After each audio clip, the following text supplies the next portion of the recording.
Order tonight's school committee meeting. May I have a motion to approve tonight's agenda? So moved. Second. All in favor? Aye. Great. Any comments from the public tonight? Okay, well, on to our presentations. We have our China trip update.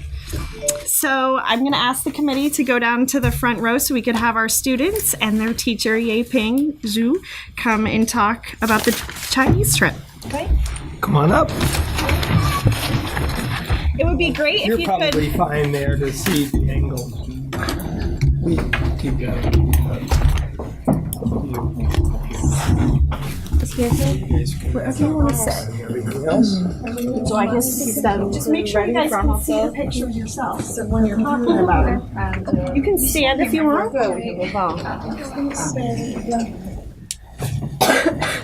So can you start off by introducing yourselves, please, and maybe let us know how many years of Mandarin you've been taking? I'm Sydney King. I've been taking 3 years of Mandarin, and yeah. I'm Maddie Eller, and I've been taking 3 years of Mandarin. I'm Ruby DuPont, and I've been taking 3 years of Mandarin. I'm Yeping Zhu, and the teacher of them. So This is our trip to China. We took it like a few weeks ago, like about a month ago. We went to 3 cities: Beijing, Chengdu, and Shanghai. Yeah, this was a once-in-a-lifetime opportunity. It was amazing. This is us arriving in Beijing. This is us after the 13-hour plane ride, which was very exciting. We don't look too good, but it was really fun. This is our first dinner. It was in the airport, and I have to say it was one of my favorite meals. Yeah, it was probably my favorite meal that we had there. It was Because, really like, good. I don't know, everyone was just, like, really excited, and the food was really good there, which is really shocking for airport food. Yeah. I was impressed with how good they can use chopstick at first meal in Beijing. That's boom, immersed to the Chinese culture. They got to pick up the chopsticks. This is at the Square. This was really cool. It was a lot of people. This is where we got most people to take pictures with us and stuff. Everyone wanted to like see us and Yeah, it was like our first time really like seeing people, and like when the first person like came up and asked to take a picture, it was really weird. But they came up to me and they were like, blonde eyes, and they just like all were like, oh my gosh, picture. It was really yeah. funny. It's really fun. And we saw like school kids, which was really exciting because they were like totally ecstatic, like seeing American kids. Yeah. This is us at the Great Wall. The weather was amazing. Like, Yeah. the tour guide said it was like really rare for the weather for it to be clear skies, and it was breathtaking. This is like halfway, and then we walked up like. The other way. It was- yeah. Yeah. This is the left side.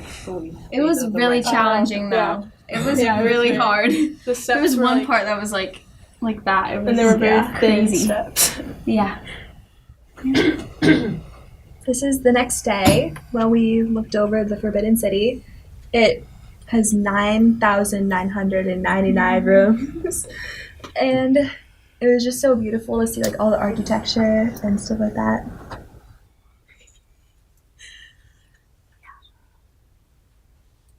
Oh, this was one of my favorites. This is where we got to learn how to play this cool game called Genza. And It's like basi- soccer, Yeah, it's kind of. soccer and like hacky sack mixed into one, and you just like kick it. And all Back the and like forth. elders there are really, really good at. They go like behind the back. It's really advanced. Yeah, it's really cool. This is Ruby doing a fan dance. There were tons of people doing fan dances, and a few of us joined in. That was And really like there were tons of people taking videos. It was really exciting. And we also did ribbon dancing and honestly some other This was probably my favorite part. Like Yeah. being able to dance with like Yeah, that was really people, fun. and I got so excited. Everyone was so nice. Sorry. And Ruby and I had done a dance before to fundraise for this, and then we got to join Sorry. after, which Yeah, our was skills it was kicked pretty in. cool. Yeah. Oh. This is when we ate scorpion and Cricket. yeah. It was very different. That's a really good photo. Yeah, they were like, they had them on the stick and they were totally live. They were like moving around, and then they just threw them in the fryer and handed them to you. Great, they are. It was different. This is our last day in Beijing.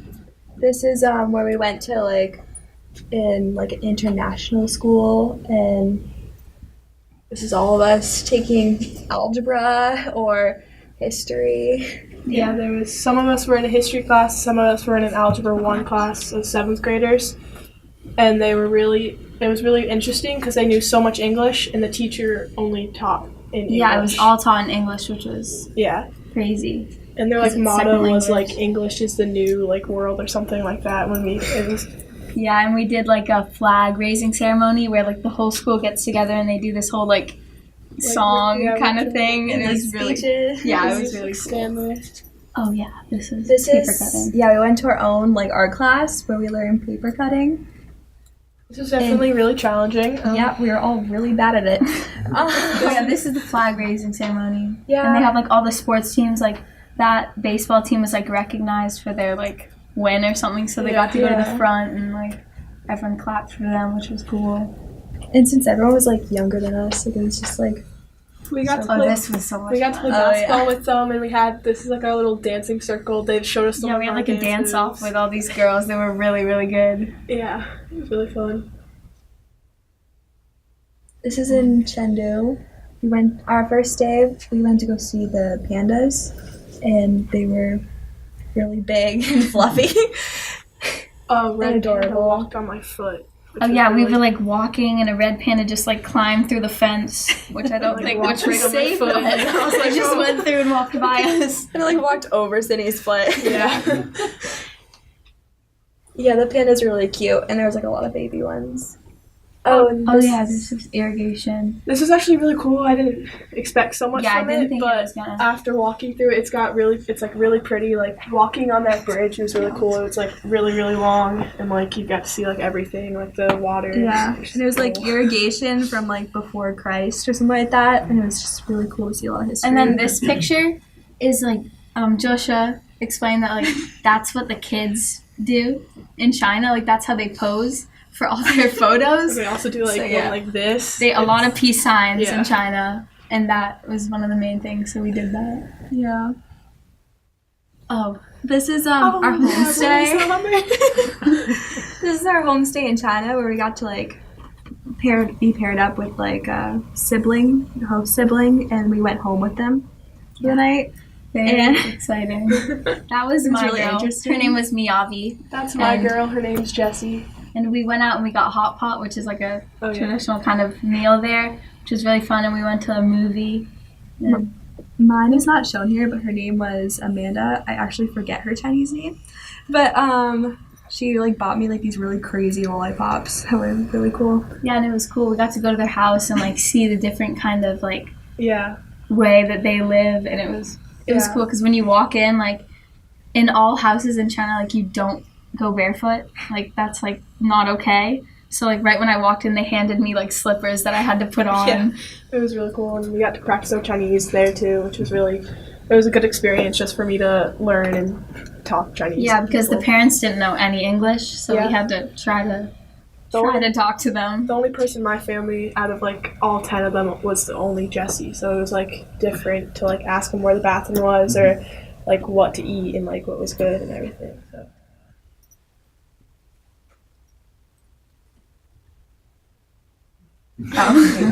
Oh my gosh. We did a cooking class the next day in Chengdu, and we're all really bad cooks. Yeah. But we got to see what was it, chili paste? Yeah, chili Yeah. paste and soy sauce. They had hundreds of pots of chili paste that had been there for 80 years. They just And leave them out there and it bakes or cooks or whatever, and And stir it. it sits there for 80 years and then it gets done. And Yeah. they sell it. And what was this thing again? It was something Soy that, milk. Soy milk. Oh yeah, Soy sauce. And they got to you have to churn it.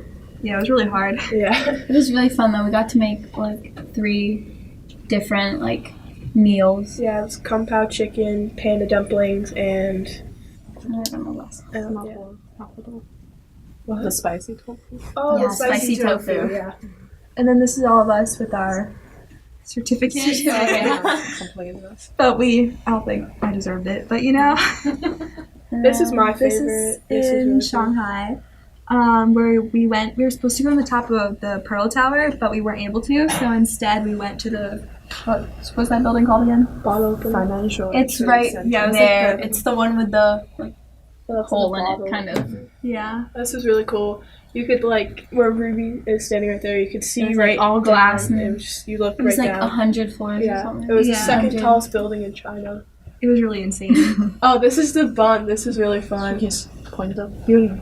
Oh yeah, we went to This one, and this is the Pearl Tower. I think. Yeah. And then it's cut off right it. there, but that's the tallest building in China. Yeah. And so this is all of us just posing. Posing. Yeah, it was really beautiful there. This is our This last day was day. so much fun. Yeah.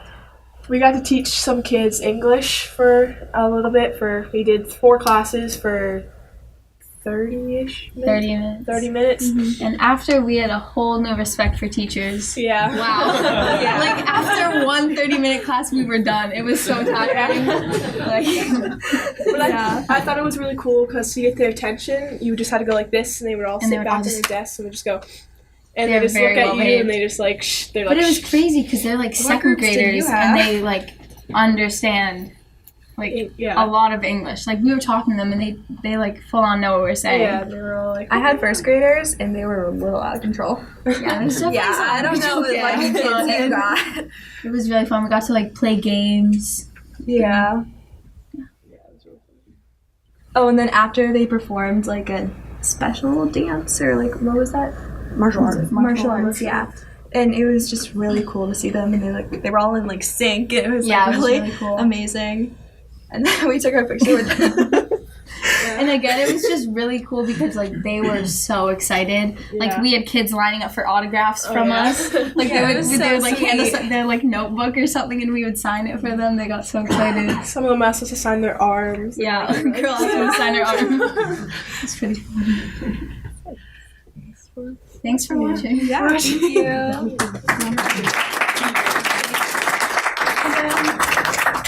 Also, this is to show our appreciation to Jalasha because she was absolutely amazing throughout the trip and Helped us with our Chinese. yeah, we'd be lost somewhere in Beijing right now. So thank you so much.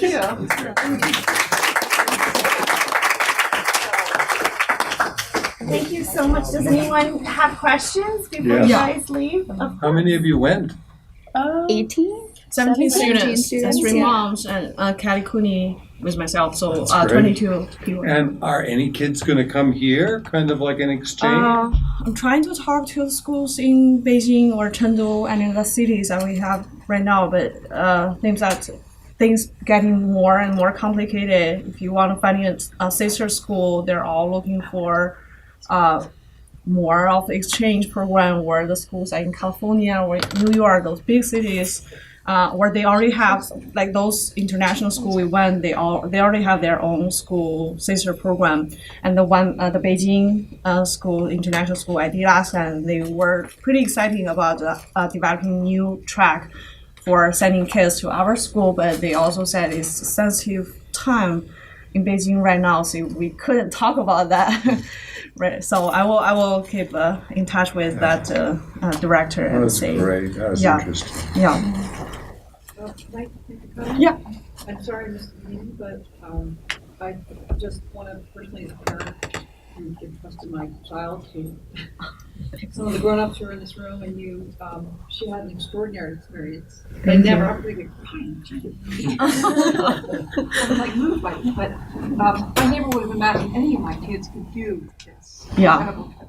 And one of my favorite funny stories is the WeChat that you set us up to correspond live, both video, audio, etc., with all of you, and get the photos that Maddie and Ruby and Jillian and everybody took and you took. That was so cool to be Yeah. sitting at home, 12-hour time difference, and we'd wake up and we'd get a plethora of photos, and videos, and this is what we did today, and then we'd go to bed and.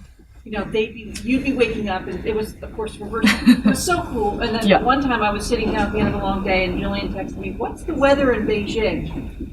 So Yeah. I went online, Yes. and I found the weather. It said sunny, 62 degrees. So at 7 p.m. at night, I was able to get that information and text her. Yeah, through WeChat and say So you cool. can dress for warm weather. yeah. But it's just extraordinary that however many thousands, tens of thousands of miles and Yeah. 12 hours time difference, and yet we were able to correspond like that. Mm-hmm. So thank you, Oh. thank the parents. Thank you. I actually haven't got the photo for the girl that you introduced to me, Emma. Yeah, Emma McGrath. That she was amazing. That was really she has taught the class in community school in Nantucket. So Julian's mom found out that she's working in Beijing right now. So I talked to her and she said she would like to show us where she's working right now and what's a life look like in Beijing. So she took our students to her office and showed what's all those possibilities that in Beijing could be, or if they learn Chinese, or they just don't give up the language and they can do some school exchange program, or they can work in overseas, or all those possibilities. That's such an inspiration for me. I'm also proud of this group of kids there. They did a great job, wonderful job. Holly? Thank you. I would love to hear from each of you maybe one thing that stuck out either as the biggest surprise for you or the biggest difference that you found. What's Anyone? The elderly. Oh, like in China, like the young children are like expected to take care of like elders and things like that, which is very different. Like my mom said on the plane, she saw like, what did you see? Like, Well, there were so many middle-aged people taking care of the elderly, very respectful, and then you're always expected to take care. They don't know what a nursing home is. We had to explain that to them. yeah, and you'd walk through the parks and there'd be like tons of elders like dancing in the park, which was really cool. Like you would never see. More of a social outlet in China than they do here. It appeared to me. I thought was really interesting is just like how different everything was, like going to the bathroom or just like eating the food, like everything. Squatting. Every meal we ate was on a The lazy Susan. Lazy Susan, yeah. And we just took our food, put it on the plate, and ate it. And like it was just like different. You didn't order off the menu, or like it was just like everything was there for you and you ate it. And then like the bathroom, you just like You squatted. you squatted in the ground And it's like these like 70-year-old women just Yeah, going in like, and it's squatting just- like it's nothing. and like It's like pretty hard on the knees, you know? and then That's pretty, I don't know. and then also they walk their birds. So they take them yeah. out of cages and They they have the just cages walk and they like them, swing them in the morning and they and just walk them and like their bird cages hanging and There's a lot that was- surprised us. Yeah, there was a lot that just A lot of eyes open moments Yeah. for Yeah. them, for freshmen. So. And you mentioned earlier that when your first group of people were coming up and wanting to take your picture, yeah. how did that feel to look different than the rest of the population that was there? I felt famous. Yeah, we all by the end we were like we thought we were famous. Yeah, and we And had we got back to America and no one even noticed us. I was like, this is different. we walked out of the airplane. We're like, oh, We're back. We're back. Yeah. No one's asking for pictures or I was anything. surprised Yeah. how little English was actually spoken there. I mean, it was really.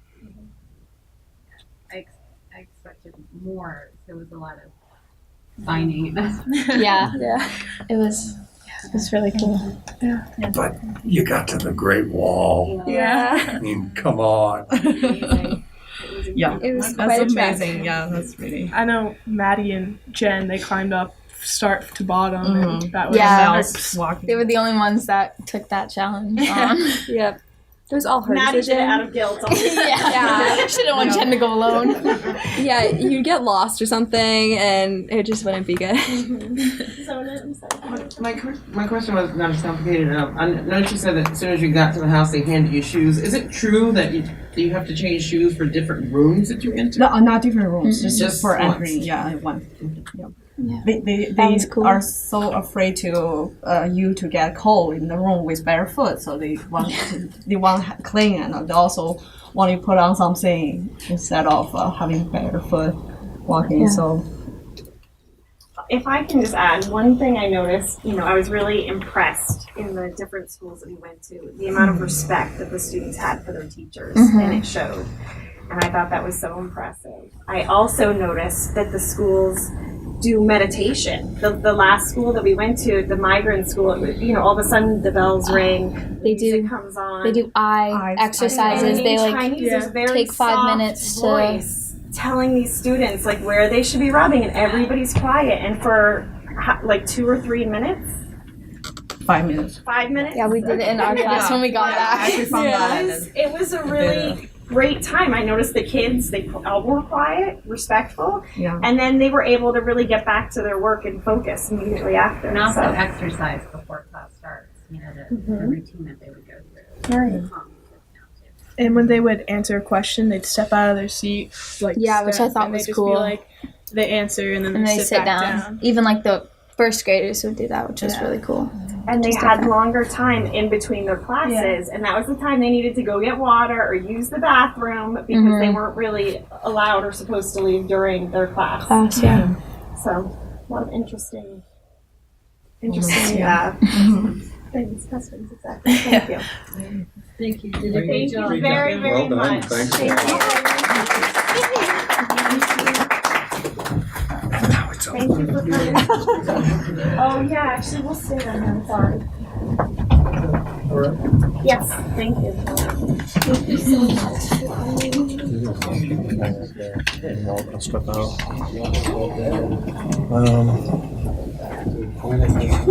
You guys want to do the screen or here? Where you? Here's good. Taylor to prepare to be here. She brought all her homework.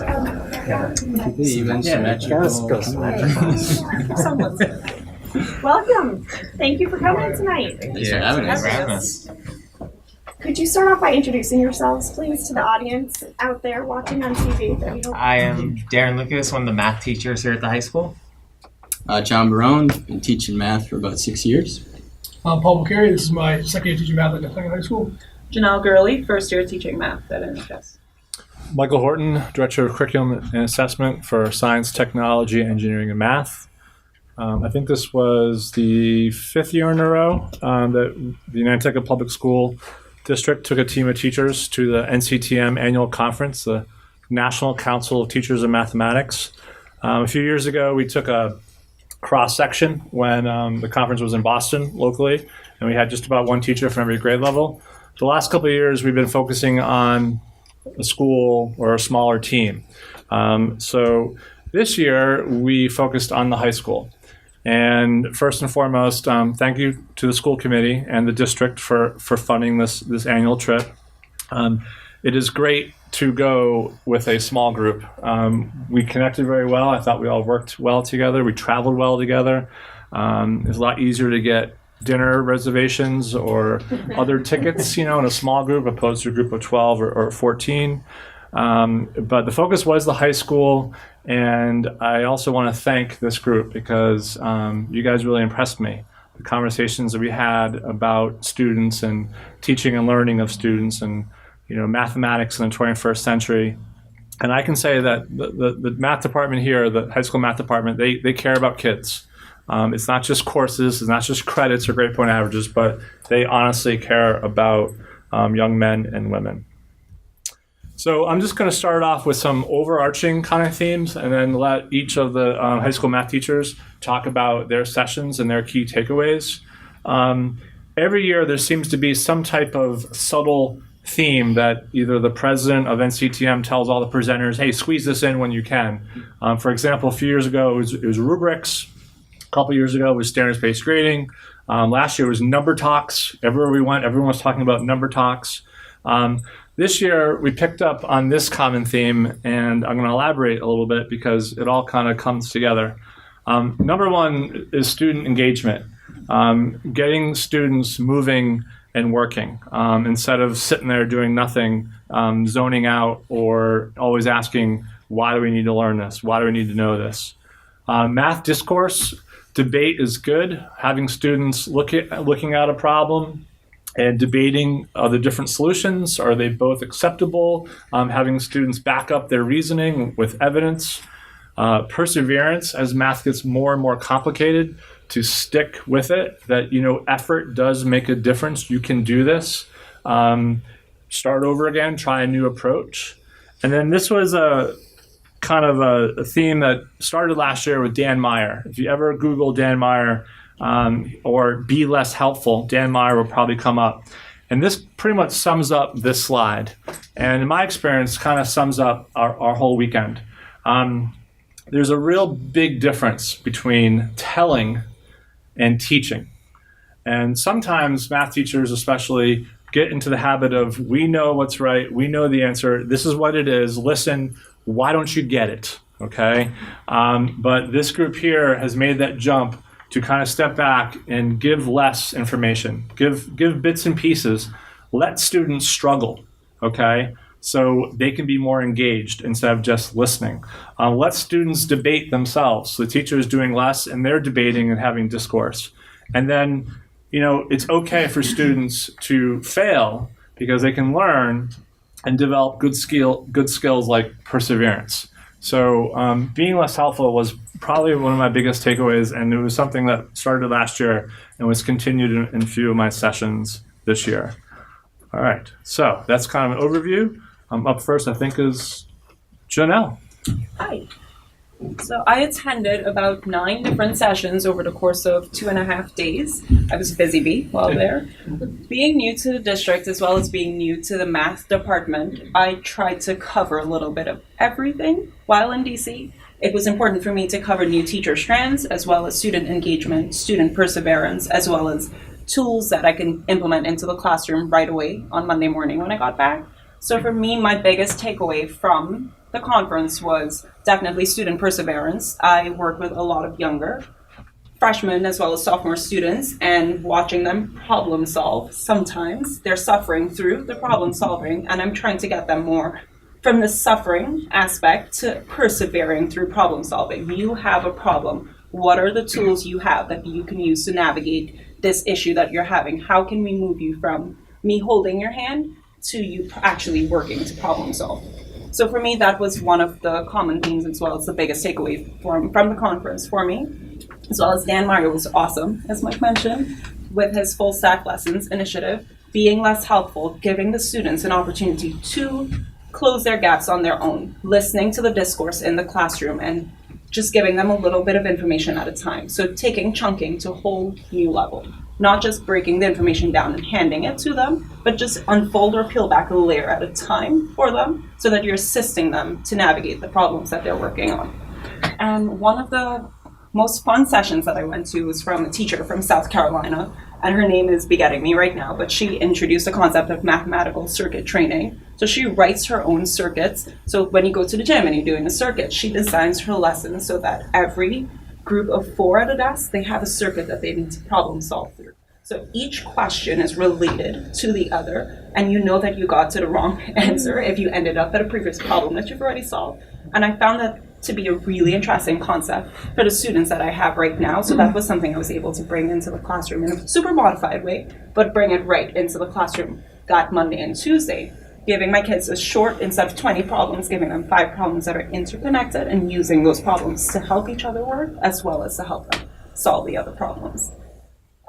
I had a great time at this conference being around a lot of math minds. That's something out of my comfort zone, but I felt right at home in the company of other mathematicians that are definitely excellent in what they do in the department. It being my first year, I feel like I'm a sponge and I'm absorbing from my colleagues a lot, and I'm so willing to just keep absorbing as I move through more years here.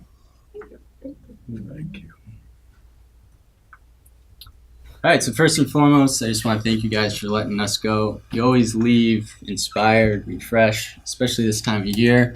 And kids are starting to break you down a little, So I went a couple of years ago to Boston, and my goal there was to look for personal finance stuff.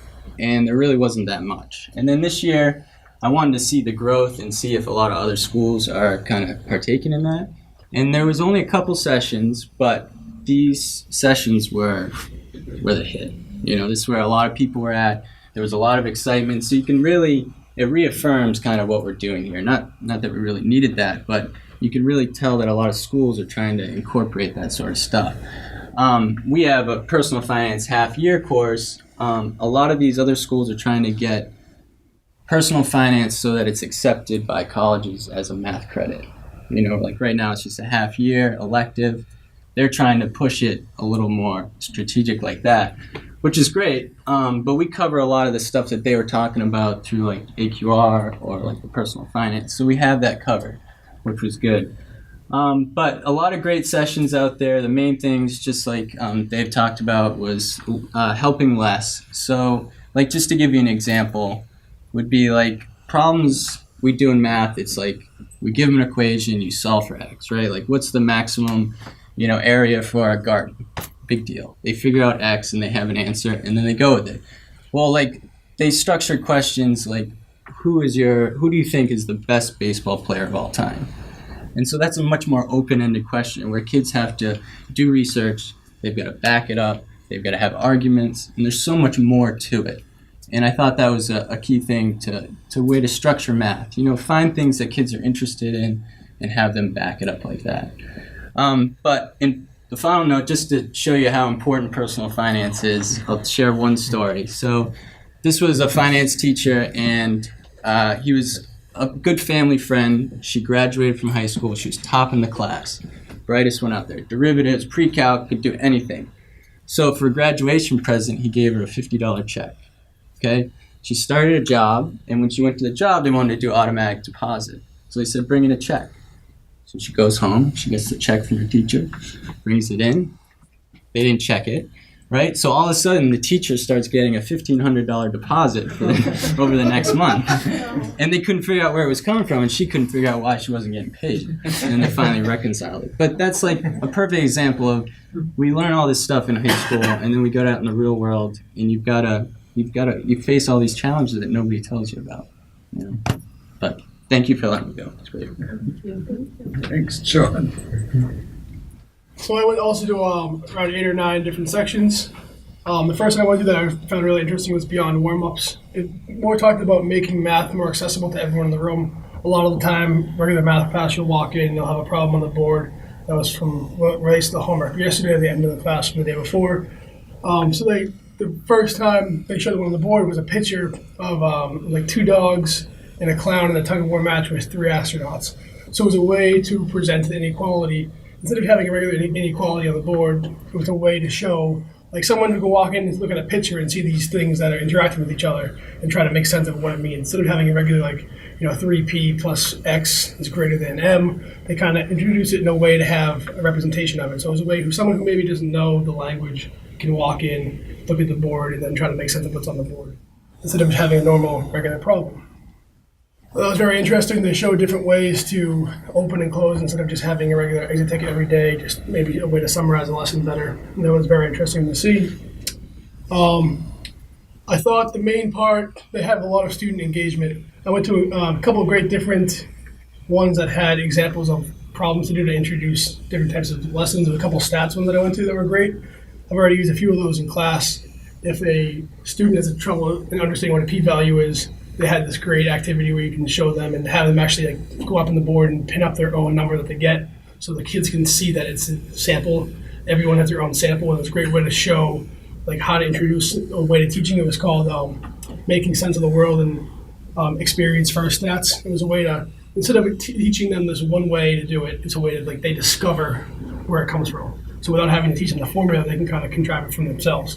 I thought that was very interesting to see different activities from some people who've taught the class for 25 years or since the class was made. And it's my first year teaching the class where I can actually see where it's coming from a better way. And they obviously know they've dealt with kids not understanding. So that was really great. And just takeaways. So I thought the other one was to make connections was good and give students time to struggle. So the lady who introduced this one was about making the stop lecturing and start teaching. We used Eureka Math. They had a Eureka Math lesson on the board. She basically took the whole beginning of the lesson, deleted everything, took the exit ticket, put it first, and then put a couple more problems after that. So you hand out the exit ticket, the kids start filling that out first. So without having any explanation, they try to work through themselves without having to go step by step. So you don't show them how to solve it. You have them work together and try to work through the problem on their own first before you show them actually how to do it step by step. So it's not you just showing them one way and then they copy that over and over. So that was really good. So you have a lot of student engagement, making real life application connections, and giving them time to struggle are my takeaways from that trip. All right, and then I also went to about 9 different sessions while I was down there over the course of a couple of days. A couple times, John and I ended up at the same session for a couple of them. The kind of personal financy ones, we were at a couple of the same ones. Part of the class I teach, AQR, the last section of it is how do you use financial, information, but in an algebra setting. So you're taking all that and learning kind of more the math behind it and how it comes from it. And I was, throwing some tidbits, some useful info in there while they're going through. The big takeaways with one being technology, not just using it, but having a purpose behind it. Our school, as you guys know, we're 1-to-1, and everyone has these computers, but we need to give them meaningful tasks when we are using them. So don't just say they have a computer, we're going to use it today, but delve into what do we want our students to accomplish by using this? How is this technology going to help them instead of just doing it pen and paper? We're definitely a couple sections talked about that as a big takeaway. Using some calculators I haven't used in a while. The TI Inspire is a pretty big one that's out there. After going to a couple sessions with using them, I can totally understand why they're not allowed on the SATs or on MCAS because of all the different capabilities that they do have. One of my favorite ones that I went to was the 360-degree math, a math classroom revolution. I was taught by this teacher from Arizona, and he was all about rearranging the room. That the whiteboard and the smartboard in the front are not the front of the room. You get different whiteboards, put them around your room, use the perimeter of your room as much as you can to get the kids up and moving. It takes away the front of the room, so now the section that the students are working with is their section. And when we were in there, we just got randomly grouped together. We had to fill out like a Google form survey when we walked in. All we do was put our names in it, and he randomly selected all the groups from that. And we had to go up and solve a problem that he put on the board. Then he was using music cues. So when he wanted us to move, he played Walk Like an Egyptian. He wanted us to go left, so then he started playing the Beyonce song that says to the left, to the left. And we all just started naturally moving to the left when that song played. And just being able to walk around and see how all these different teachers went about the same problem. And I always tell my kids, I was like, if you have another way to solve this, show, because someone else probably does it. And we had, I think, 26 groups. And just from the few I walked around, I definitely saw at least 15 different ways to solve one problem, which was definitely really cool. Then when he wanted us to get back in our seats, he played Come Together from the Beatles, and we all just naturally went back to our seats and looked at the front again. So definitely tell some stuff about class management and classroom setup that I'm going to hopefully use next year. The full stack lesson, Mike, Janelle, and I all went to that, and that was a really great lesson. Just talking about the routine nature and trying to move things to not being so routine, and just, again, giving as little as possible. And as Janelle said, just peeling those layers away little by little as you get further along. We did an activity in that where it started off with just a picture of a Nissan Rogue or a video, and then pan to the back of the car being filled with boxes of Girl Scout cookies. And it was a 20-second clip. Nothing was on the video, or there were no words being said. And then we were just told, what's the question? Come up with questions. And we were the ones discovering that. And I came back and I did that with my geometry classes. We just happened to be in a volume unit. Ruby and Sydney, I wish were still here to hear about, because they actually went through the activity. I had them in class. And I think they all just enjoyed that piece of it. And it was nice giving up some control, because I think I have a hard time of sometimes letting go of that. And it was fun to see the kids just totally take that lesson over, and it was fun. Another algebra one with the financial piece was definitely big on that, learning how we can incorporate in all of our classes, whether it's Algebra 1, Geometry, Algebra 2, and learning how can you throw in financial stuff into those. The Court is in Session is definitely one I want to use next year in geometry. It basically, the teacher that ran that has her kids write like penal code books based on geometry theorems. And then she gives them a problem. She has the kids separate into groups. One group ends up becoming the defense. One group becomes the prosecution. And whoever's left over becomes the jury. And it's up to the two groups to determine, to plead their case. And then the jury votes on who is actually right. And I definitely want to use that with some geometry theorems next year. And even more on like the quadrilateral piece, because we have a lot of, is a rectangle a square? Those kinds of things. And maybe giving groups things like that to go in the end. The last one, all about since last year I was the only AQR teacher. This year I'm the only AQR teacher. Next year I'll probably be the only AQR teacher too. So trying to figure out different ways that other school districts do that. And the last session I went to was run by a teacher from North Carolina who does things like that.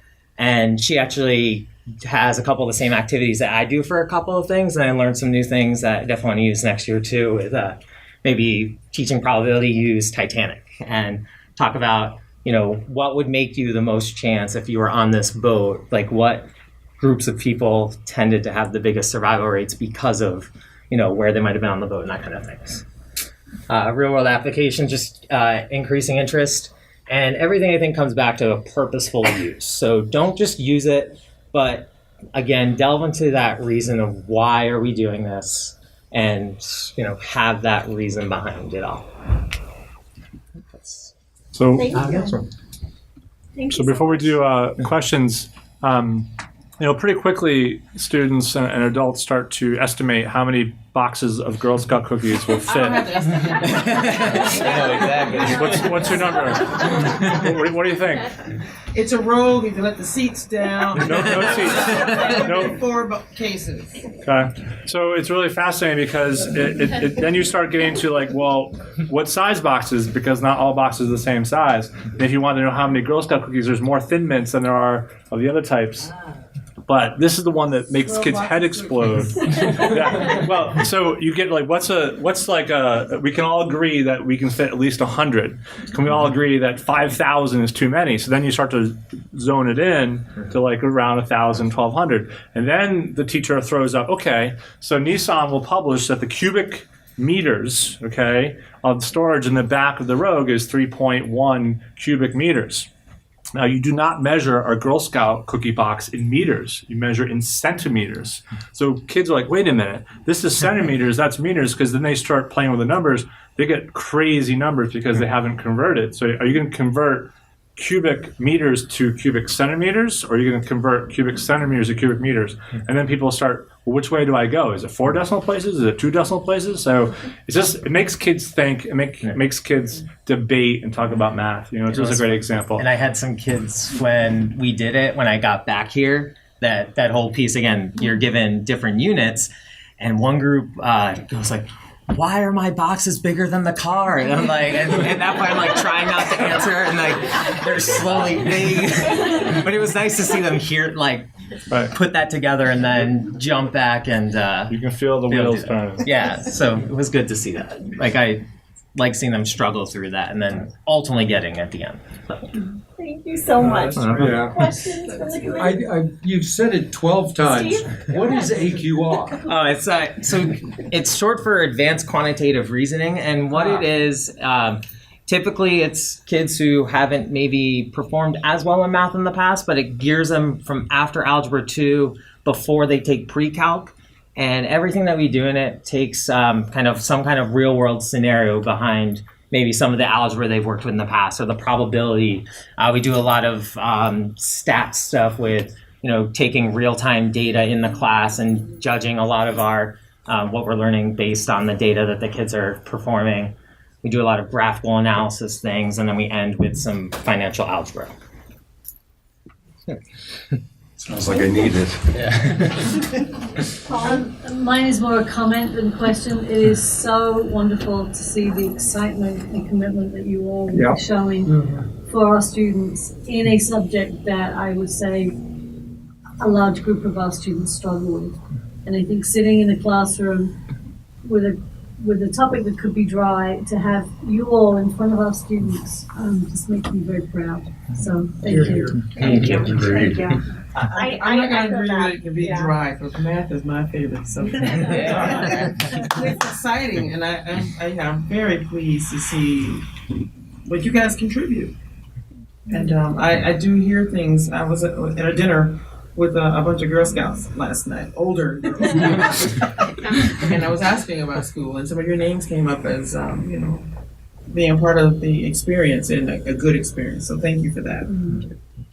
Thank you very much. Thanks a lot. We have one question. I just had a parent. I wanted to echo both of those. It's really cool to feel the excitement from you guys teaching it. I have a middle school daughter who loves math, and so it's nice to know that once you get to high school, she'll have you guys as teachers. That's great. Thank you so much. Thank you for coming tonight. Thank you, guys. Darren, thank you for volunteering too, for the representative to the Friends. Oh, no problem at all. I'm excited to get part of that too. Thank you, Steve. That's great. Thanks, Mike. Sure.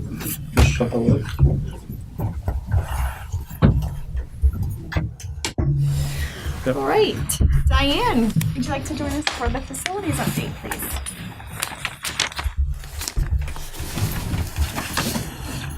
Wherever you would. Yeah, thank you. Wherever you like. Hi. I'm gonna sit next to you. Okay, this is my annual kind of report, and I promise not to go through this line by line because I would bore you to death. Mr. Cosworth and I picked out a few things that you'd like me to mention. I'm going to start by school, so that's the way it's sorted. The elementary school, it was all hands on deck last summer. Moving people around, getting classrooms set up. We brought the ELL, the community school front offices into the elementary school. We moved the ECC into the elementary school. We moved We Whalers into the elementary school, all the equipment, and every person on my team came down to help. Mr. Cosworth helped, Mr. Horton helped. It was amazing. It was a great team effort, and I was very, very proud to be part of it. It took us all summer to get ready. I worked every weekend meeting vendors and people coming in with furniture and all sorts of things, but it was great, and I think the outcome is amazing right now. In the elementary school, we painted some of the interior hallways. I think they look lovely, and in the summer, I put out the bid. We have another contractor to come in and paint the rest of the building, the hallways. There'll be that white, looks much brighter, much cleaner. Wireless fire alarm. Elementary school, middle school, high school, we worked with the Nantucket Fire Department. They wanted us to go wireless. So we are now wireless. We don't have to depend on a landline, which actually kept dropping off. So it wasn't really reliable, but now we're all set. We're all wireless. We've done a lot of work on the elementary school's PA system, and we still have an amp to install in the gym. That is coming. That's at the bottom of the list. That's what is to be determined when it will be completed. And we're installing keypads on the interior doors of the elementary school lobby, which will actually be their safety vestibule. The parts are on order, the contract is written. I'm just waiting for confirmation from the contractor when they come in and do the work. So that is exciting. The intermediate school, again, all the moves. The moves were incredible. I was so proud of my team, and I was really proud to be a part of it. The intermediate school itself was a lot of work this past summer. I'm so grateful that we're in, and it looks wonderful and people love it. The middle school, Mr. Cohen, Dr. Cohen, and I worked together last year about this time, and we put a bid together, and he had the idea to replace the hallway lockers with half lockers and then do a shelf. And then we installed plugs so students can go out and stand and use their devices in the hallway, and we still have lockers available. So that was a great project. Thank you. And like I said, and the electrical outlets that go along with it. And the high school, I think the major projects, we replaced the roof on the auditorium. We finished the auditorium seating project. We did the upper level, and we did we redid the floor. It's epoxy. We redid last summer the auto shop. We replaced the lifts and the floor in the auto shop. We replaced the roof on the field house. The gym windows, I don't know if anyone's been in the high school gym. They're now all padded. We had to have all the windows removed. We had some paneling put in, and then we had some other work to do before the padding can go in. But that was completed. I think that looks great, much safer. Last summer, we did the entire back parking lot of high school, middle school. I think that was a great project. This is sort of all campus kind of things. I think this coming summer, we're probably gonna try to do the front parking lot and the pool parking lot, and then our paving needs will be over for quite a while, hopefully after I retire.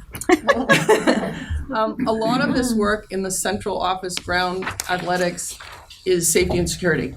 So we have done so much work with our safety and security.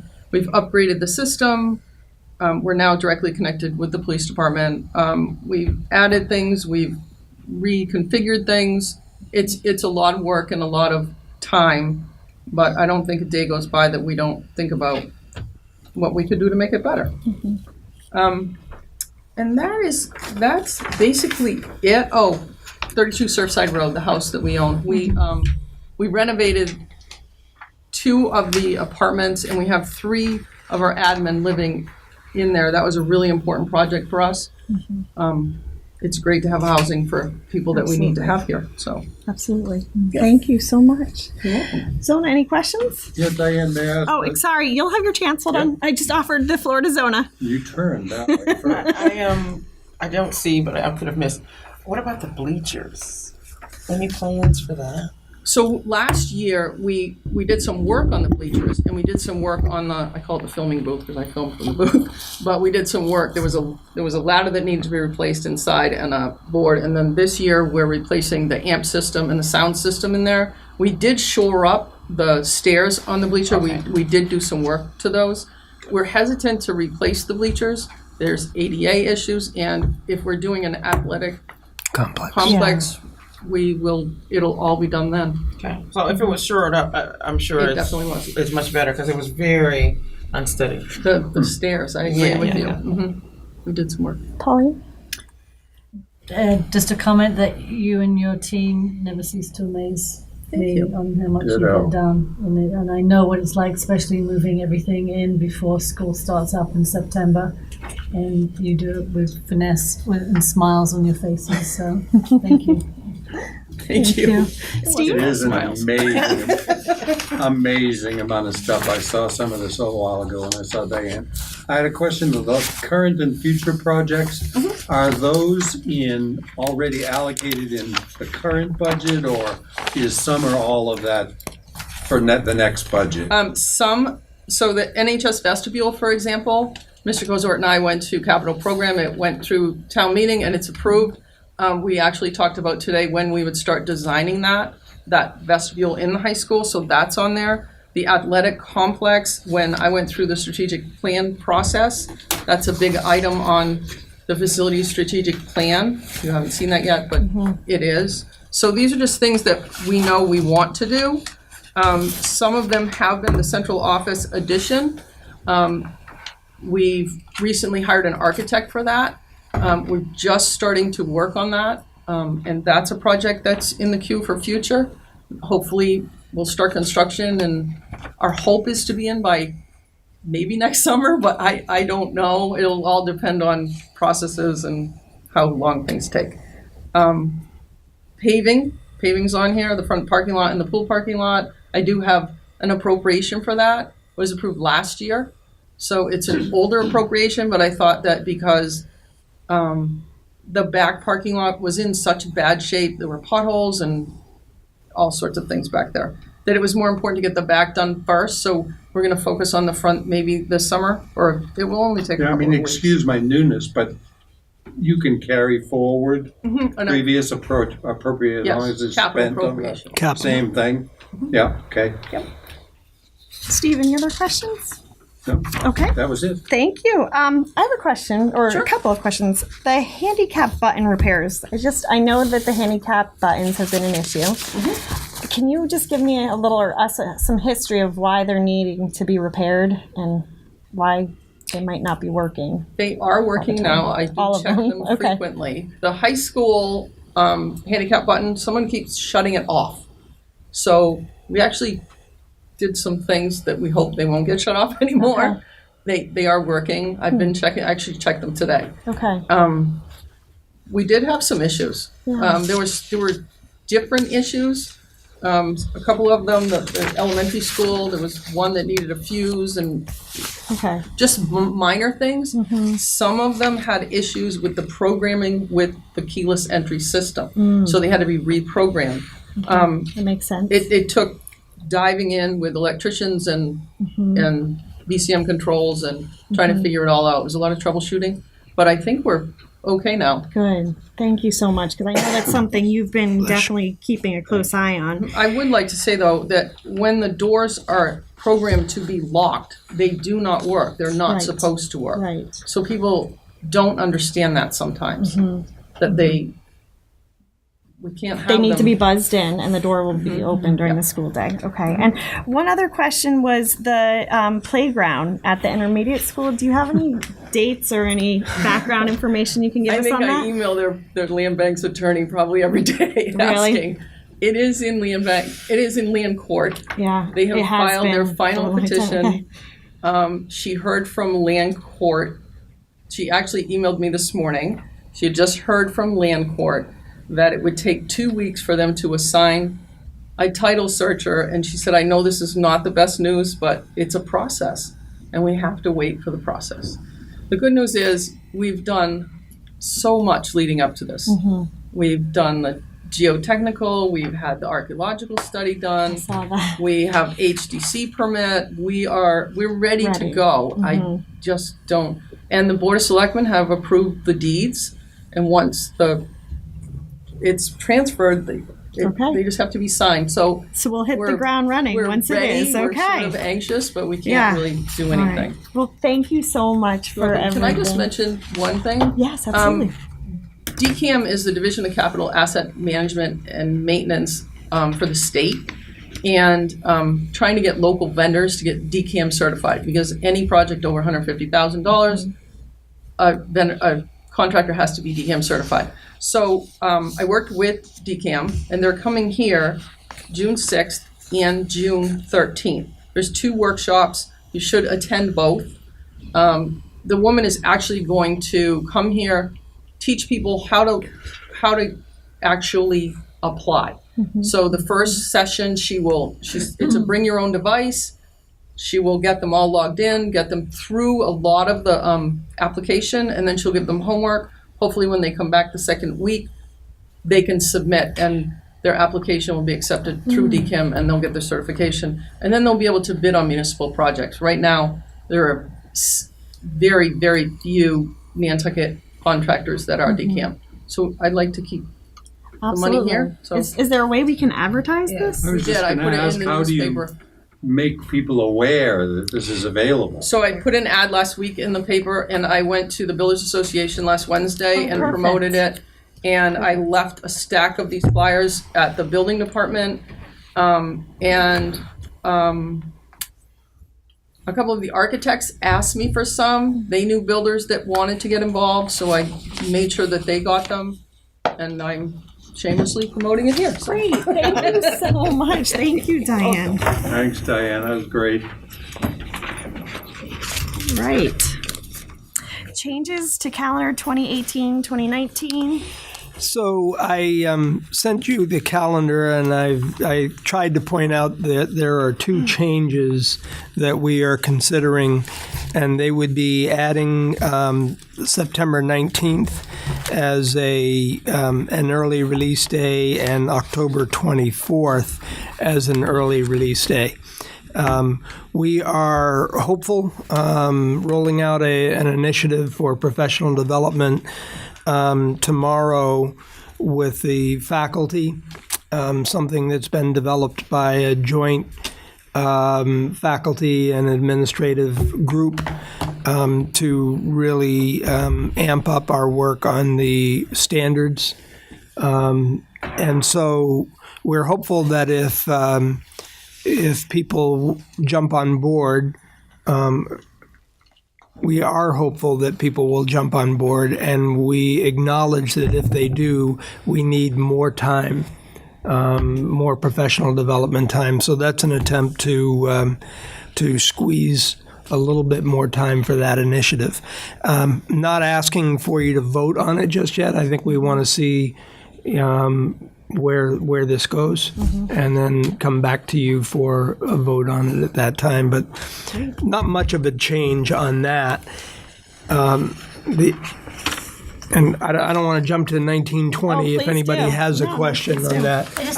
I just have one question, Mike, on the 1819. Is what changes did we lose a day, or do we end a day later in June for that? No, you would not. Days? No, because you still get credit for The half day. the half days. As long as you serve lunch. Right. So. That's the state. There were some that didn't have a 1920. Didn't have the 1920. That's why I was. Sorry. Yeah. Thank you. The 1920, this is draft one. We laugh usually about this because there are many drafts, although last year I think we got it in just a couple of drafts. What stands out, I think, is that when Christmas is on a Wednesday, that's the longest Christmas break. So you will see 2 full weeks for that year, which is usually welcomed by families until they look at June. And, 2 full weeks presses us into June. So the last day would be without snow days, would be the 23rd of June. Some districts will make their April vacation the week with Patriots Day, so that they pick up a day there at the end of the year. But historically, Nantucket has preferred that later week. So again, this is a first look. And we're not ready to move forward in any way. Interestingly, the only district that I could find when I was searching for people who had a 1920 calendar was the Vineyard. A lot of the other schools haven't gone to that point yet. So welcome your feedback on that calendar. Steve, if you have any. A couple of things. First of all, I got a thankful comment out of the blue in the Stop and Shop. That's nice. For us keeping our February and April vacations off mainland schedule. So I am glad to see that we're still doing that. And then just a comment, I always love those 2-week Christmas vacations, traditional Christmas vacation on Nantucket. I agree. I do. I will remind you of that in June. Yeah. That's all. That's all I'm going to say. And just hope that we don't get many snow days that year. So, thanks. Just one comment, and I think if the color in my eyes is showing me that I think October 11th. Wait a minute. Yeah, it's usually a long holiday for us. No, I think it's supposed to be October 11th is marked as a professional development. And it says the 4th in the middle. Yeah. Yeah. So that just needs to get changed. Yeah. Thank you. That was good. Thank you. You just wanted to draft 2. I did. Okay. All right. So thank you. Thank you. All right, moving on to votes to be taken. I thought before we take votes on the policies, we could just briefly talk, because Steve brought up a couple of comments and suggestions. So if you want to bring them up again, so Pauline can hear One as was well. as easy as just adding the word "and." Yes, it was for. Well, can we start off where with we're discouraging alcohol and so forth. So that's JJE. JJE. Mm-hmm. A little under halfway down. I mean, the 2 phrases are a little awkwardly done. And I was going to play with all that language, but then I thought if we just add an "and" after the semicolon. Why would you add one "and" when all the others end with a semicolon until the last wait one? A minute. Time out. Has this changed to make the second red line a separate bullet? Or was I just not seeing that before? I think you weren't seeing that before. Yeah. And I withdraw my request for an "and." Okay. Accept it. My second suggestion was to bullet it. Okay. That works. All right. And then you had a comment on relations with parent organizations. I did KBE, and Mike's kind of changed the way I'd like to phrase it. I think parents and people who want to support the kids are going to look at 501c3 and go, And I originally thought we could add something about information can be received from the superintendent. Mike doesn't want to take responsibility legally for that, and I comprehend that. I got that. But I think we should say something about where they could get information. I'll see if I can find a reference point, and or parenthetically explain it. In there, right? So, I have a couple of small edits. Okay. On KBE, it says the second section, next to the last sentence, recognize A-parent organizations. So Yep. A should be removed. Yep. And then on number 3, second section, it's a 501c3 with a tiny c. Isn't that how? Oh, is it lowercase? Yeah, I'm pretty sure it is. Okay. I can fix that. Thank you. Was that everything, Steve? Did we Yeah. cover everything? Okay, Yep. perfect. So for the student fundraising, JJE, do we feel comfortable voting that? Do I have a motion to I approve? make a motion that we approve JJE. It's the second. All in favor? Aye. All right. Aye. KBE, do we want to table this until we come up with a... If I may? Sure. I would suggest that you entertain a motion that it be approved as amended. Perfect. I'm comfortable with that. So moved. Okay. Yeah, second. All in favor? Aye. All right. KDB, may I have a motion to approve? Okay, which one? KDB, Public's KDB, Right to Know. Move approval. Second. All in favor? Aye. KLJ, Relations with Planning Authorities. Move approval. There's no change. No change. This is just adding. These are new, but they were things that we have been doing for years. So second. All in favor? Aye. Aye. KLK, Relations with Local Government Authorities. Same again, move to approve. Second. All in favor? Aye. Okay. Thank you. Thank you. May we? Does anyone have any questions or comments about the NTA teaching assistant? Yeah, there's a correction that needs to happen on it. Nantucket's misspelled. Oh, yeah, it is. Oh, Down there. I don't even want to ask where. You got that? Okay. All right. Oh. Thank you very much. All right. May we have a motion to approve the NTA Teaching Assistant Collective Bargaining Agreement for 2018 through 2021? So moved. Second. All in favor? Aye. Thank you. Thank you.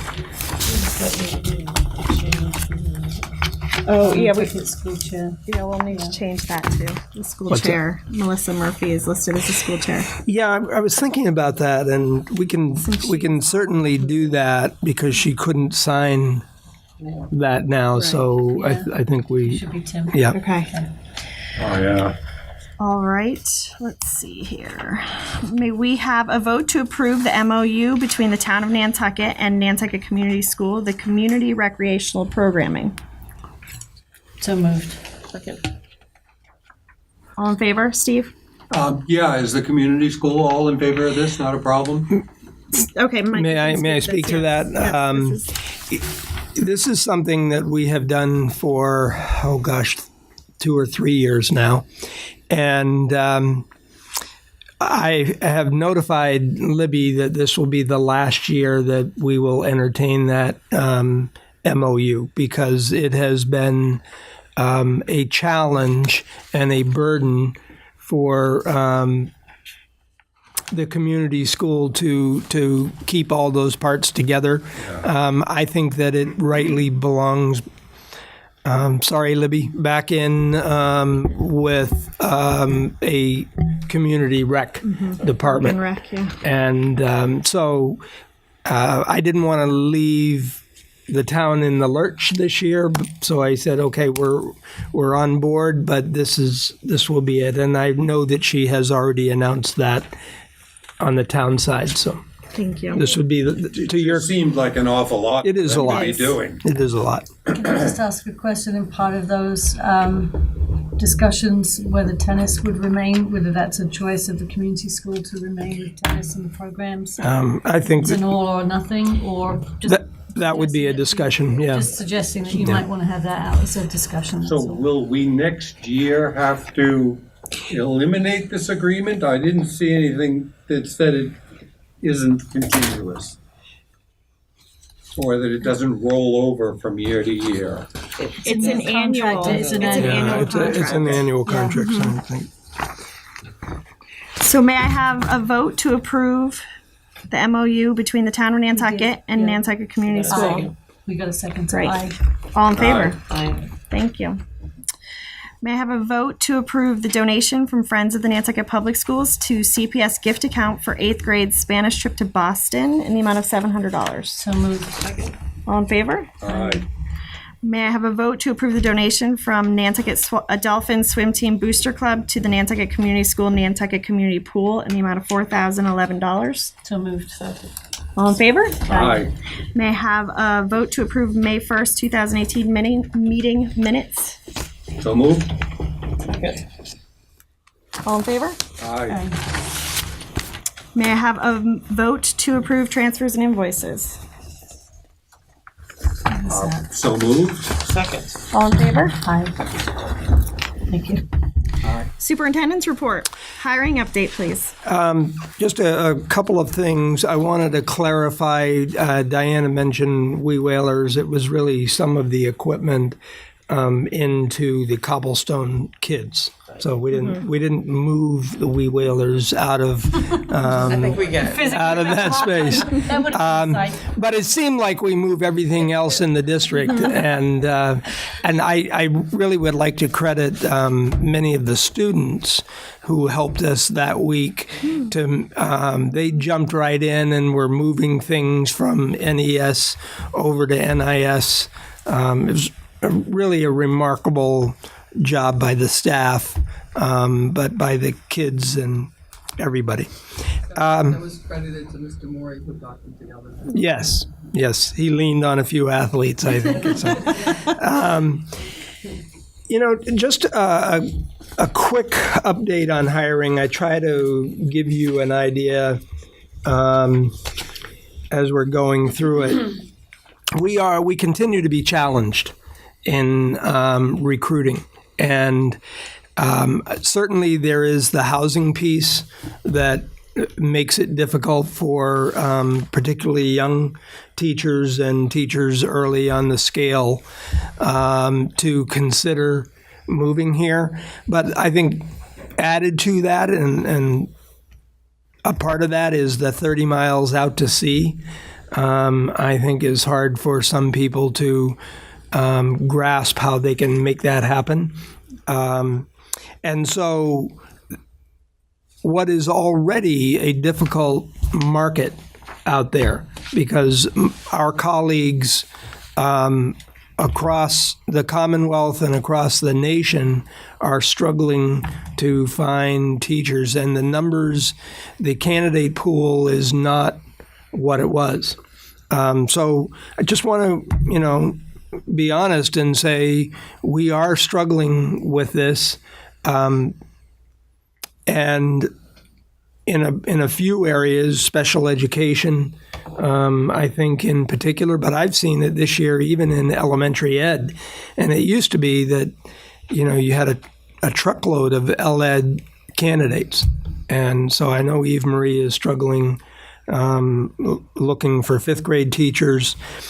That said, we have found some gems in this, and we're very fortunate to have Meredith Lepre coming in to replace Bonnie Ray as the nurse at NES, and it's not easy to replace someone of, Bonnie's background and expertise and institutional knowledge. It's really something significant, and so Bonnie, thank you for all of these years. We are I think we're looking for 2 fifth grade teachers at this point. We're also looking for a part-time Spanish teacher at NIS, and we'd like to offer Spanish in 3rd and 4th grade. That's our hope if we can find that person, and still looking for an ELL teacher at NIS. So that's challenging. I think that Kim has a few candidates that they've met with for kindergarten position and a preschool position. So I think at least she has some people that they've gone through. At CPS, we have hired a new ELL teacher, one of our own, Lena Civitarese, who was actually a Nantucket High School grad and trained as an English teacher, is going to take that position. We're very excited about that. We've hired, a Chinese teacher from, I think, Connecticut or New Jersey. URI, yes, Rhode Island. And we're still looking for at least one special ed teacher and a PE teacher for the middle school. At the high school, we have hired Natalie Thompson as a PE teacher at the high school. And full-time? Yes. And I know that they've had 1 or 2 good candidates for the guidance position, and I think they're coming back this week. We've met a strong candidate for the special ed position of Karen Manges, and Morgan Wraith is going from point 2 landscaping to point 4 as we expand that program. And we are very hopeful that will eventually develop into a 1.0 with not just landscaping, but landscape design, because Morgan has that ability to do that.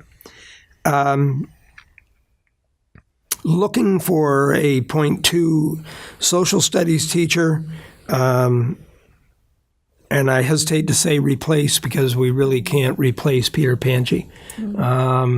That is a point 2 position, but a huge, huge hole, as Peter has taught the AP U.S. history for quite a few years. And I get choked up, so I don't want to keep going with on a that. rotating schedule, it's hard to find people who can adjust their lives in such a way to take that level of a position.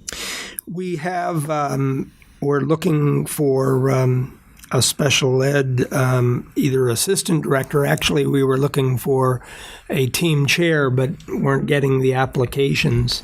So we've sort of sent it back out a different way. And we have 2 candidates, one that I'll be meeting with Michelle this week. And then I think she meets with another candidate next week. So that's possible. We hope to be able to make an announcement on the technology director in the next week, but I want to cross the T's and dot the I's before I announce that. We do have a very accomplished speech language therapist coming, somebody who spent most of his career in Connecticut, and I'm really I think we're both excited. He has a lot. So as you remember during the budget process, we are trying to minimize the number of contracted services that we have and bring those people into the fold, and so. And we're increasing our OT as well and cutting down on the contracted services. So that was something that we talked about. And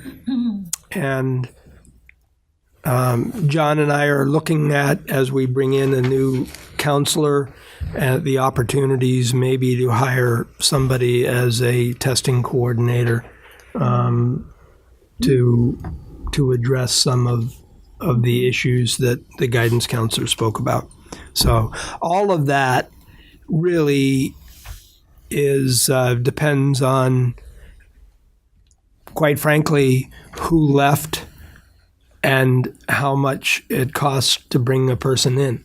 Because the budget is set, so we're trying to make all of those dollars work, and then there are opportunities sometimes that come about. So, Just a question on that. yeah. Thanks, Jim. What you say about the guidance office bringing in a testing coordinator, is that 2 positions, or are you looking to, I'm just thinking that office is so full with everything that they do. Right. Are you looking to make 3 guidance people into 2.5 and then 0.5? No.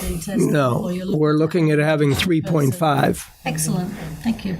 But again, it's easier in your minds than it is in mine, to be perfectly frank, because there are cost implications for that, and the town has said to us that we have to fund the health benefit when we go over 5. So that's a factor as well. Positions in that. That were approved in the budget. So. Oh, for this fiscal year. Yeah. Oh, okay. So those are all challenges, and we will meet them one way or another. That's right. We will. That's the attitude. We will meet them. And then, in terms of on the horizon, we have a lot on our plate for June 5th. The annual technology report, an ELL PAC update, but also we have added at the last meeting a discussion of the rotaries and the intersections for that June 5th meeting, and a discussion of the marijuana issue.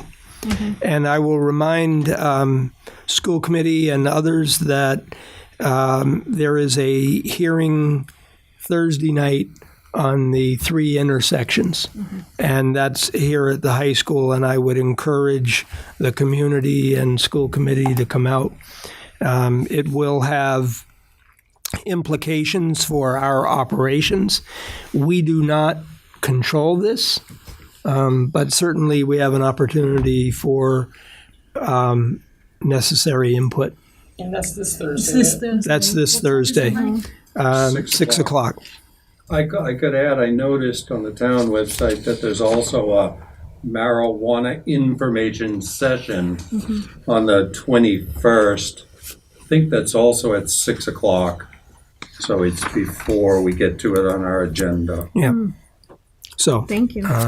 So we're chock-a-block, and then June 19th, it starts to come down a little bit. Typically, we've had 1 meeting in July. That's what the school committee has done, and then 2 in August. So is this also the discussion of the June 5th agenda, or are we coming back to that? I think To the chair. we just discussed. Do you have something to add? I do. Okay. And I spoke with Dr. Lepre about it at some length. Okay. And mentioned it to Mr. Kozort as well. I would like to, I don't know what the right word is, examine, discuss the CPS schedule, curriculum changes, and intervention. Curriculum So I don't know if that would take the that's a form. lot. That is a lot. I'm looking at this. I don't know what you mean by curriculum changes, so that... And we've discussed sitting down and talking about that prior there too, and I am more than happy to do that, but there are a number of them. And I know that this could be rather lengthy, but the school year is almost over. Right. If we don't get to it at the beginning of June. So you think June 19th is too late to have the discussion? I mean, teachers are out of school, they're gone. To the extent that they want to participate and comment and so forth. Makes sense. It's summer and a lot of them are gone. So, well, school ends on the 20th this year. Well, she was suggesting the 19th. Right. Just saying that they're not gone. Right. until the 20th, Right. but that's up to you. You guys dictate. I'm sorry? So shouldn't we have a conversation maybe first? Perhaps the chair, it would be prudent for Mr. Sordovic to have a meeting with the CPS principal to be able to allow the CPS principal to participate. And to prepare. Inside of Right. An idea of what the topic would. I think that would be helpful. And Mike and I have already corresponded about that. And Right. We Right. hope to do just that. Okay. But to move those discussions along, Right. I think it would be good to have it on our agenda. I don't know when Peter thinks his schedule is going to be completed, but if we go all the way to the 19th of June, teachers are wrapping up. It's really difficult. It is late to be bringing it up, but I have just learned about it and been hearing about it. Is there something? Is there something we could move? That's what I was going to say, to the 19th. We can move Do we know what the? Well, that takes no time. Do we know? You could move the tech report if you wanted to move that to the 19th, Karen. Karen, you'll still be with us Yep. then? I'm with you through the end of the month. Oh, okay. Just moving up the street. Okay. So you wouldn't be here for that report anyhow. End of June. Oh, the end of June. Yeah. Okay. Okay. End of the month of June. Okay, all right. So that's good. Okay, if we can move the technology report to June 19th, that would be helpful. Do we know what the timing is for final decisions on rotaries and marijuana? No, but we need to have that conversation sooner rather than Right, later. we do. Okay. So those can't be moved, I don't think. And the enrollment update takes no time. And I understand. I you can want move to have the ELL curriculum pack on the update, too. agenda So that Okay. it moves the conversation along, but I really think you should have that conversation. And when it gets here, it's an established conversation and, where you can move on. Mike can confirm that we've talked about that and included meeting with Peter. Okay, so we will then move the annual technology report to June 19th, the ELL pack update to June 19th, and we will add CPS curriculum. Again, I'm uneasy as to what that means and how big that is. No, but I think it would just be nice to be enlightened with what the curriculum looks like for next year. I know as a parent, you're not going to be offering Mandarin to CPS. I mean, not Mandarin. It was Latin, right? To CPS students. So there are some changes. It would be helpful to. That's one of the things I want to talk about. But I might caution us just, and then you'll get this in your meeting, but if you're not ready to roll out your curriculum, it's kind of like we're putting the cart before the horse. Exactly. If he's not prepared. I think there are only 2 or 3 things I'm concerned about, and people have expressed concern to me. So it's a CPS update. Yeah. A CPS update. Okay. Yeah, a CPS update. And what was the other thing? The ELL pack update No, is. something about intervention. Interventions, is that part of the curriculum question? You say curriculum It is, changes yeah, into- I think. Oh, okay. Okay. So we're just going to get an update then from Dr. Cohen on what his curriculum plan is, if it's ready to be unrolled. All right, for and we've next moved year. the tech report and we've moved the ELL pack. Right. Okay. Perfect. All right. That's the chair. Thank you. Yes. The wellness.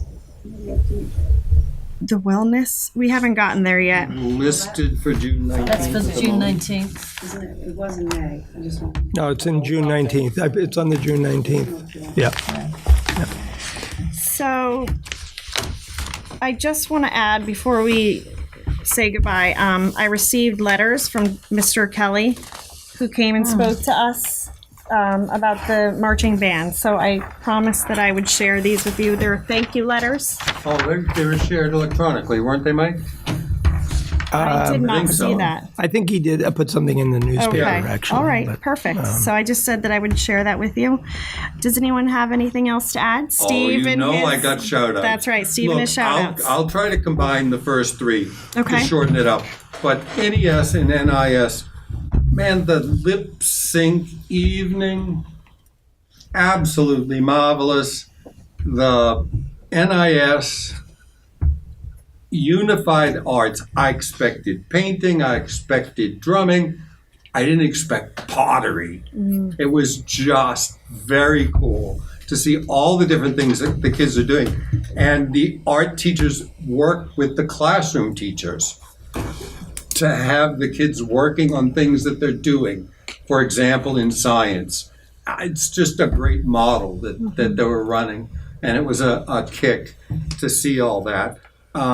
Cinco de Mayo, the kindergarteners had a celebration, did a hat dance for us. It was so cool. The dance recital Saturday, the amount of work all year that the community school and the people that work in the community school put into that.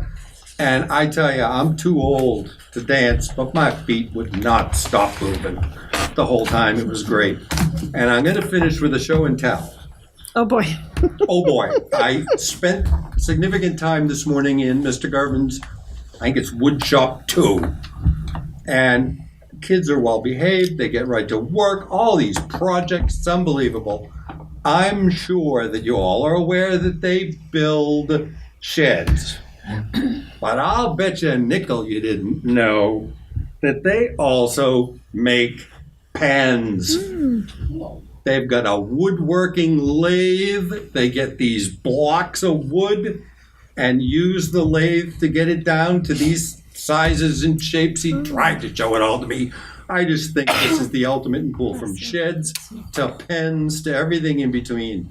What's going on at NES and HS, and with Mr. Bucky's support for all of this, it was terrific to see what they're doing there.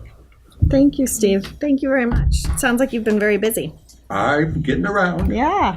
Anyone else would like to? I have a shout out for CPS. I understand they had dress up week for a lot of different things, and I popped in, and it was exciting that they had that going on. So our teachers are wonderful people that we entrust the lives and the well-being of our kids to. I've had some really, really wonderful experiences with all three of my kids through Nantucket High School and the community in general. And I just want to shout out to you all. You do an excellent job. I appreciate everything you do. And I appreciate the kids that you are motivating, cultivating to become these valuable human beings in the world. Thank you for all you do. I have to add the parents too. I went to NES Council and saw firsthand the amount of work that parents put in to helping to pull off these shows. It's great. I was at lip sync too. That was fun. It was. Just a committee report. Student services met just this week, and part of the discussion was bringing in a comprehensive curriculum for drug and alcohol substance use that I know Michelle and her team are working on. So we'll look forward to reporting out more on that as that develops. I was amazed. We all got the emails from Jess Douglas. She sent out for Nurses Appreciation Day the number of visits that our nurses' offices receive was shocking to me. Absolutely Unbelievable shocking. numbers. And I know that they work hard, and I know just from number of students that the nurses' station is often a place that they will go just as a sort of a safe haven, just to sort of take some stress off from the day. And they're always met with such loving care from our nurses and assistants. So hats off to them. And then finally, if I may just give a date, I've previously in the past mentioned the Nantucket Project and the winter edition last, I think it was March 30th, that Adam Foss came. He is a prosecutor that's based out of Boston, but he does a lot of work with the judicial system, trying to sort of lessen the number of incarcerated, particularly men of color. And he came to the Nantucket Project and he spoke, and we had a very enriching conversation around race relations, not only in our community, but in the nation. He is returning by the invitation of the superintendent and our administration back to the island May 30th and 31st. He'll be working with the school and staff and students during those 2 days, but there is a community forum May 30th. It will be here at the high school at 6 p.m. It'll be from 6 to 8 p.m. And I encourage you all to attend and to please get the word out to all. And it would be wonderful to have a true showing of what our diverse community looks like, and to have a rich and exciting conversation on how we can best support one another. So that's Adam Foss, May 30th in the auditorium. And I'm excited also for you to work with him and our admin and staff to work alongside of him, along with our students. So thank you. Thank you so much. I just want to make one mention. Last night I had the opportunity to go to the Math Expo that Dee Avery put on, which was incredible, to talk about getting the students excited about math. You could see that all the kids were working on, they had different Kahoot activities set up on their Chromebooks, and it was interesting. We were doing these little quizzes against the students, and it's pretty amazing what they're capable of doing, and to see the excitement and enthusiasm of them at 6 o'clock in the evening. They're excited to show their math work. So thank you. I appreciate all the hard work, as everybody has said, because it takes a village. It truly does. And I appreciate all of it. On that note, may I have a motion to adjourn? So moved. Second. All in favor? Aye. Thank you. Aye.